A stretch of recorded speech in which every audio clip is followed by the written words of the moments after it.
one of the most crucial and significant element of this whole exercise of sending Maguindano coffee to the AVPA Paris competition of 2020 are the people and the coffee growers of Maguindano themselves, working on the Maguindano Coffee Project. Is the opportunity to have another narrative for Maguindano. Zoe has been in the front line of communicating with them, especially on the technical side, because he's heading the technical roasting. How is that for you? It's really helpful that communication lines are open. So, very cooperative? Yeah, very cooperative and very, very willing to try. We're grateful that I get to work with such a team. What the AVPA Paris Coffee Competition really gives to coffee growers is the dignity that they put into the quality of the coffee that they make. Actually, I was very happy to hear about AVPA Paris Coffee Competition pushing through. Even though the whole world is in a pandemic, there's a lot of challenges for a lot of coffee producers to be able to participate. Philippines alone has a lot of travel restrictions, and simply going to the farm would be a challenge as well. We're still clinging to hope. We're still marching on and carrying the torch for coffee producers to be recognized.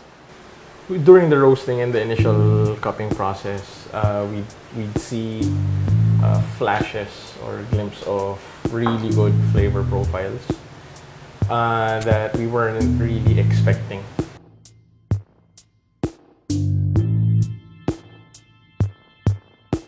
And so the strategy that we came up with was basically, why not highlight all the minute notes and bring it up a bit.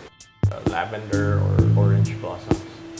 A lot of floral notes. Yeah, a lot of floral notes.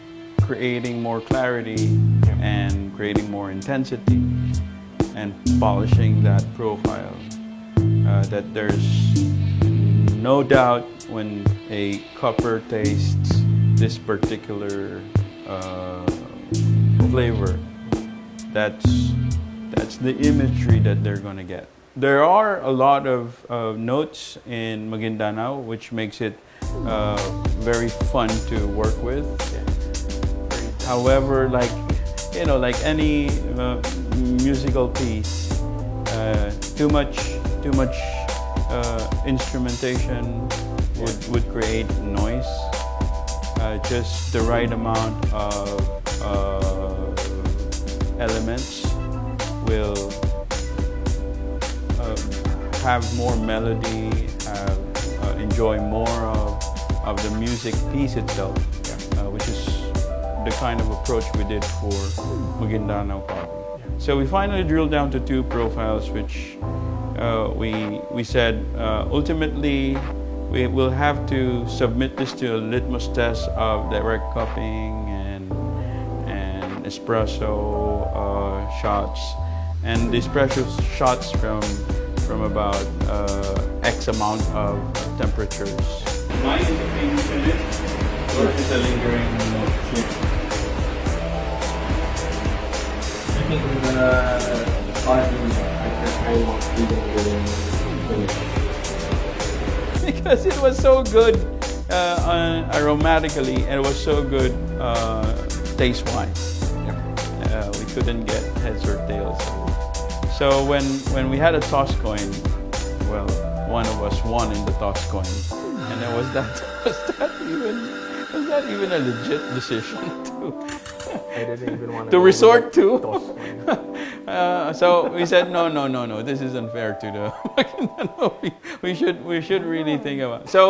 So yes, we did a cold test Eventually, yeah, I'll just put this out on the table. So Zoe won the bet. For the cuppings, it was a big help, no, that we were able to do basically the direct bolts here in Coffee Science Center, but more so the espresso tastings helped San Remo Philippines helping us out, accommodating us, get a full range of flavors or full range of profiles for Maguindanao coffee for us to ultimately decide on what we believe is best. So there's so many people to thank actually. Most of all the people in San Remo, Philippines, concept specialists. They've been very, very helpful and cooperative and generous with their facility, us using their facility. Yeah. A lot of the coppers who've helped us in the last 8 months try to understand and come up with an imagery of the profile for this coffee. Last minute coppers, yeah. The final go with Butchakop, yeah. And Shem, Kalingking, Nina, Ginto from Coffee Hunter, and we're keeping our fingers crossed. We hope that Maguindanao coffee gets to be recognized again as one of the best coffees in the world coming out of this country, Philippines.